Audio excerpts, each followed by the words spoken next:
Even before the latest Arrowverse crossover, Crisis on Infinite Earths, started up just this past Sunday, I think a lot of us were expecting to see some crazy, weird kind of stuff peppered throughout the entire thing.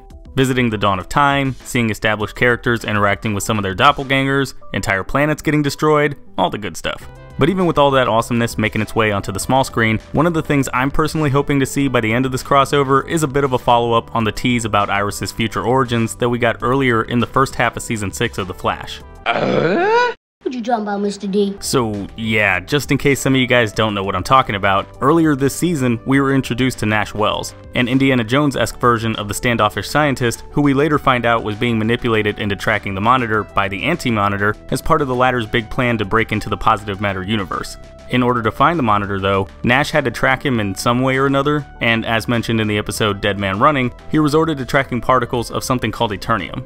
What exactly is Eternium, you may ask? Eternium is a multiversal element? Well, first introduced in 1998's Legion of Superheroes number 110, although not actually named until issue number 111, Eternium is actually what pieces of the mystical Rock of Eternity were called after it was blown to smithereens by a crazy science cult in the 30th century, sending fragments of it throughout time and space. It's actually because the Rock of Eternity was destroyed that we see Thunder, a future member of the Marvel family from the 90th century, pulled into the 30th century where she goes looking for the pieces with the Legion of Superheroes, blah blah blah, that part's not really important. What is important though is that Nash, while waving his wrist-tracking doodad around the Central City Citizen office in the same episode, mentioned that Iris was also giving off Eternium particle readings, although they just weren't as strong as the readings he got outside. I'm searching for an artifact that just happens to contain the same particles I'm currently reading off you. Now, I'm not saying she's going to turn out to be a member of the Marvel family, like she's not just going to suddenly turn out to be Thunder or anything, although that would be a hell of a twist now that I think about it, but I am saying that Iris giving off futuristic particles could be proof that she's originally from the future, like her comic book counterpart.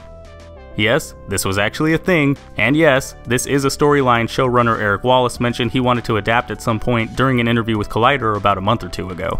Now, if you guys don't remember that little slice of Flash Comics history, allow me to remind you.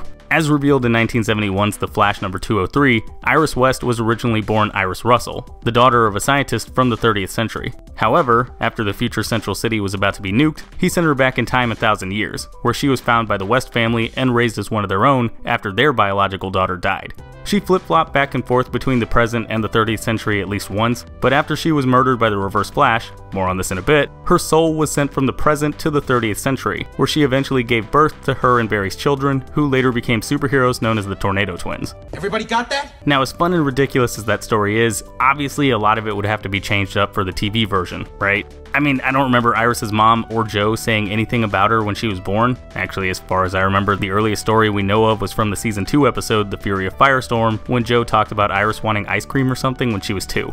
So you'd think there'd be plenty of room for the writers to slot in a time-traveling baby if they wanted to, but even ignoring the idea that Joe probably would have been more understanding of Barry's claims about a yellow lightning guy killing his mom if he saw some baby magically teleporting in front of him and his wife 30 years ago, assuming the birth date on Iris's tombstone back in Season 3 was actually when she arrived from the future, it's also a bit ridiculous to say that he found this magic baby and just suddenly forgot to mention it like her dad in the comics. So how else could the writers have Iris be from the future and still have it kinda make sense? Well, maybe Joe and his wife could still have had a daughter that died in childbirth like in the original story, but he found an orphan at the hospital or dropped off by the side of the road or whatever and decided to take that one and do a baby swap so his wife wouldn't know what actually happened to their biological daughter. Or maybe it was the other way around and Iris's mom actually picked up the new baby and just lied about it like she did a bunch of times earlier. Hey, it worked for soap operas, pretty sure it could work here too.